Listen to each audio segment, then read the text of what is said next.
Sherly Djuanda adalah Gubernur Maluku Utara periode 2025 sampai 2030 dan menjadi gubernur perempuan pertama di provinsi tersebut.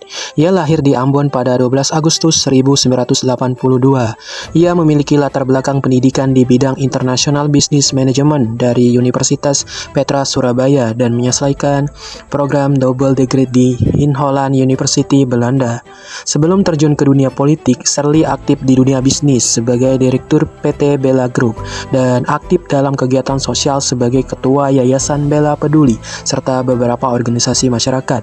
Dengan latar belakang pendidikan internasional dan pengalaman dalam organisasi masyarakat, Sherly membawa semangat perubahan dan fokus pada peningkatan kualitas pelayanan publik, pendidikan dan kesehatan demi kesejahteraan masyarakat Maluku Utara. Nilai harmonis tercermin pada sosok Ibu Sherly Djuanda sebagai Gubernur Maluku Utara melalui sikap beliau yang menjunjung tinggi rasa saling menghormati, menghargai perbedaan suku, agama, dan budaya di Maluku Utara. Dalam kepemimpinannya, beliau aktif merangkul seluruh elemen masyarakat tanpa diskriminasi, membangun komunikasi yang terbuka, serta mendorong kolaborasi antara pemerintah daerah, tokoh adat, tokoh agama, dan masyarakat.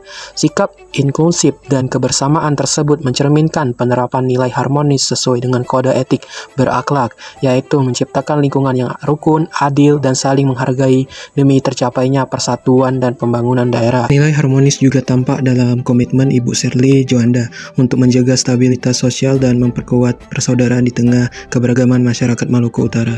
Sebagai contoh, beliau secara rutin menghadiri kegiatan lintas agama dan adat seperti perayaan Hari Besar Keagamaan serta acara adat daerah sebagai bentuk penghormatan dan pengakuan terhadap keberagaman yang ada. Selain itu, dalam penyusunan kebijakan daerah, beliau melibatkan tokoh adat, tokoh agama, dan perwakilan masyarakat dari berbagai latar belakang melalui forum dialog dan musyawarah bersama. Contoh lainnya, ketika muncul perbedaan pandangan atau potensi konflik di tengah masyarakat, Ibu Sherly Djuanda mendorong penyelesaian masalah melalui pendekatan persuasif dan kearifan lokal, bukan dengan tindakan represif. Beliau juga membuka ruang komunikasi yang luas bagi masyarakat untuk menyampaikan aspirasi dan keluhan tanpa memandang suku, agama, maupun status sosial. Sikap tersebut mencerminkan penerapan nilai harmonis dalam kode etik berakhlak, yaitu menciptakan lingkungan yang rukun, adil, dan saling menghargai sehingga tercipta persatuan, stabilitas daerah, serta pembangunan Maluku Utara yang inklusif dan berkelanjutan. Gubernur Sherly Djuanda dikenal sebagai sosok pemimpin yang cepat menyesuaikan diri dengan perubahan dan tantangan sebagai kepala daerah. Ini merupakan cerminan dari sikap adaptif, yaitu belajar dan mengadopsi praktik baik dari daerah lain. Gubernur Sherly menyatakan ketertarikan untuk menerapkan sistem pelayanan publik berbasis elektronik seperti yang dikembangkan di Jakarta, dan aktif berdiskusi untuk memetakan kebutuhan teknis serta implementasinya di Maluku Utara. Kemudian, kolaboratif dan responsif terhadap perubahan. Dalam berbagai forum kepemimpinan, Sherly menekankan pentingnya kolaborasi lintas disiplin, integritas, empati, serta kemampuan mendengar. Kemudian, dekat dengan rakyat dan responsif terhadap aspirasi masyarakat. Ia turun langsung menemui warga saat ada aspirasi atau protes, mendengarkan langsung suara rakyat, dan menanggapinya secara tegas serta penuh empati. Kemudian, kepemimpinan yang sederhana dan langsung terjun ke lapangan. Sherly sering mengunjungi daerah pedesaan untuk melihat kondisi masyarakat yang memantau langsung pelaksanaan program pembangunan. Loyalitas Sherly Djuanda tampak dalam komitmennya terhadap amanah rakyat dan visi yang diemban. Sikap loyal tersebut terdiri dari loyal terhadap cita-cita suami yang telah wafat. Ia memutuskan terjun ke politik untuk melanjutkan visi dan cita-cita mendiang suaminya, yaitu meningkatkan akses pendidikan dan pelayanan kesehatan di Maluku Utara. Kemudian, loyal terhadap rakyat dan amanah publik. Sherly menegaskan tidak memberi ruang bagi praktik jual beli jabatan atau penyalahgunaan nama untuk kepentingan pribadi. Kemudian, komitmen pada pemerintahan yang bersifat efektif. Ia menekankan tata kelola pemerintahan yang bersih, transparan, dan tanpa KKN. Kemudian terakhir, loyal terhadap pertumbuhan ekonomi dan kesejahteraan masyarakat. Di bawah kepemimpinannya, Maluku Utara mencatat pertumbuhan ekonomi tinggi dan penurunan kemiskinan, yang menjadi bukti komitmen pada kesejahteraan publik. Sikap adaptif Sherly Juanda terlihat dari kemampuan belajar praktik baru, kolaborasi lintas sektor, respon cepat terhadap aspirasi masyarakat. Sementara loyalitasnya tercermin dalam komitmen terhadap tujuan besar, termasuk menjaga amanah rakyat serta upaya menjalankan pemerintahan yang bersih dan fokus pada kesejahteraan masyarakat.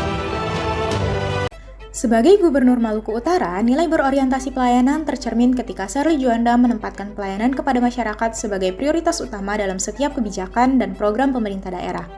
Pemerintah hadir untuk mendengarkan, memahami, dan menjawab kebutuhan rakyat secara cepat, adil, dan transparan. Setiap ASN diminta bekerja dengan empati, profesionalisme, dan integritas sehingga pelayanan publik benar-benar dirasakan manfaatnya oleh seluruh masyarakat Maluku Utara tanpa terkecuali. Pemerintah Provinsi Maluku Utara di bawah Gubernur Sherly Juanda menegaskan nilai kolaboratif dengan melibatkan berbagai pemangku kepentingan melalui kerjasama dengan Microsoft Indonesia dalam program Microsoft Elevate untuk membekali guru dan UMKM memanfaatkan AI dalam pembelajaran kreatif, pemasaran digital, dan efisiensi usaha, serta dengan PT United Tractors yang mendukung Balai Pelatihan Vokasi dan Produktivitas Sofivi lewat hibah ekskavator, membuktikan bahwa pembangunan inklusif, adaptif, dan berkelanjutan terwujud melalui sinergi produktivitas lintas sektor. Nilai yang kedua yaitu akuntabel. Walaupun dalam melaksanakan tugas, beliau sering mendapat kritik, tetapi beliau menunjukkan komitmen terhadap integritas dan akuntabilitas dalam beberapa aspek, yaitu melakukan transparansi anggaran guna memastikan setiap rupiah APBD berdampak nyata pada masyarakat, serta mempublikasikannya. Selain itu, Bu Sherly memiliki sikap berani dalam menghadapi kritik terhadap pemerintah yang tidak jujur dan korupsi. Hal ini menunjukkan komitmennya pada pemerintah yang bersih dengan melakukan Monitoring Center for Prevention atau MCP, KPK bagi seluruh ASN, sehingga tata kelola pemerintahan tetap bersih dari korupsi. Dalam akuntabilitasnya, beliau juga melakukan peninjauan langsung untuk memastikan setiap standar operasional prosedur atau SOP dijalankan dengan benar dan sesuai dengan hasil fisik di lapangan. Nilai yang ketiga yaitu kompeten. Beliau meluncurkan sistem transparansi dana BOSP atau Bantuan Operasional Satuan Pendidikan dan BOSDA, Bantuan Operasional Sekolah Daerah pada tanggal 15 Oktober 2025. Hal ini sebuah langkah kecil untuk memastikan setiap bantuan rupiah yang disalurkan kembali ke para siswa untuk membantu para siswa belajar serta mengembangkan minat dan bakat yang mereka miliki melalui program ekstrakurikuler. Selain itu, beliau bekerja sama dengan Dinas Tenaga Kerja di Provinsi Maluku Utara dalam mengembangkan skill bahasa dengan program pelatihan bahasa Mandarin. Hal ini sangat bermanfaat untuk masyarakat yang ingin mengupgrade skill-nya dalam berbahasa untuk bersaing di dunia kerja. Beliau juga menekankan pada peningkatan kualitas ASN di Provinsi Maluku Utara dengan mendorong ASN untuk terus belajar dan mengembangkan kapabilitasnya melalui pelatihan, contohnya melakukan uji kompetensi untuk ASN sebelum melakukan promosi atau mutasi jabatan.